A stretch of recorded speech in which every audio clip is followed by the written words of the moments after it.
આમોદ મચ્છી માર્કેટ વિસ્તાર આજે વિકાસ નહીં પરંતુ ઉભરાતી ગટરોના ગંદા પાણીથી ઓળખાતો વિસ્તાર બની ગયો છે। છેલ્લા ઘણા દિવસોથી ગટરો સતત ઉભરાઈ રહી હોવા છતાં જાડી ચામડી ધરાવતું નગરપાલિકા તંત્ર જાણે કુંભકર્ણની નિંદ્રામાં છે અને પરિણામે સ્થાનિક રહેવાસીઓ ત્રાહિમામ પોકારી ઉઠ્યા છે।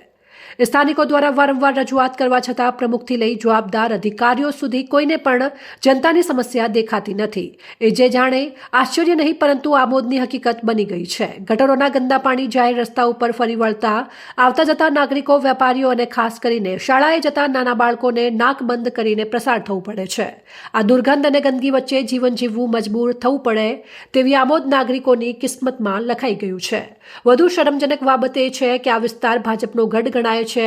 નગરપાલિકાના પ્રમુખનો પોતાનો વિસ્તાર હોવા છતાં અહીં સમસ્યાનો નિકાલ થતો નથી। આથી સ્પષ્ટ થાય છે કે શાસકો માટે જનતા માત્ર ચૂંટણીના સમયે જ યાદ આવે છે, બાકી રોજિંદી તકલીફો સામે આંખ આડા કાન કરવામાં આવે છે। સ્થાનિકોએ મીડિયા સમક્ષ ખુલ્લેઆમ આક્રોશ વ્યક્ત કરી આક્ષેપો કર્યા કે જો તંત્ર તાત્કાલિક પગલાં નહીં ભરે તો ઉભરાતી ગટરોમાંથી રોગચાળો ફેલાવાની ગંભીર સમસ્યા થઈ શકે છે। ડેન્ગ્યુ, મલેરિયા સહિતના રોગો માટે જવાબદાર કોણ તેનો જવાબ તંત્ર પાસે છે ખરો? હવે પ્રશ્ન એ છે કે શું કોઈ મોટી બીમારી ફાટી નીકળશે ત્યારે જ તંત્ર જાગશે અથવા કોઈ દુર્ઘટના જ બાદ સફાઈ થશે?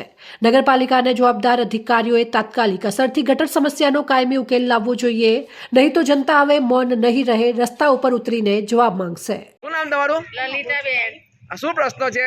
આ અમારી ગટર લાઈનમાં પાણી ભરાય તો ગટર લાઈનનું પાણી ઉભરાય તો કોઈ કહેવા જઈએ ને તો નગરપાલિકા વાળા આવતા નહીં। અમારા છોકરા બધા બીમાર થઈ ગયેલા છે।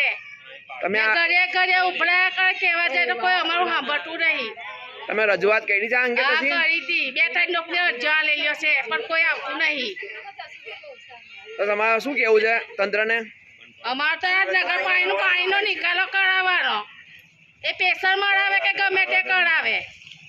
અમને શિયાળામાં પાણી નહીં નીકળતું તો પછી ચોમાસામાં ક્યાં પાણી નીકળવાનું? આ ભૂંગળા જ્યોત્સનાબેન, શું પ્રશ્ન છે તમારો?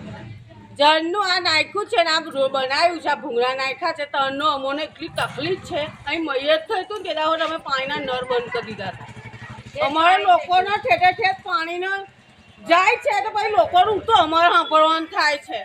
તો અમને 10-15 વખત કીધું કે આટલું પ્રેશર મરાવો પણ પ્રેશર મરાવતા નહીં। નગરપાલિકામાં જાઓ, નગરપાલિકામાં તો નગરપાલિકા વાળા પાસે બીજા કે તો કઈ જઈએ અમે? એટલે તમે મેં તો સુવિધા કરો, ના કરવી હોય તો પછી આ બંધ જ કરી દો લાઈન। તમે અત્યારે કયા ફળિયામાં રહો છો? મચ્છી માર્કેટમાં। એ ક્યાં આવ્યું?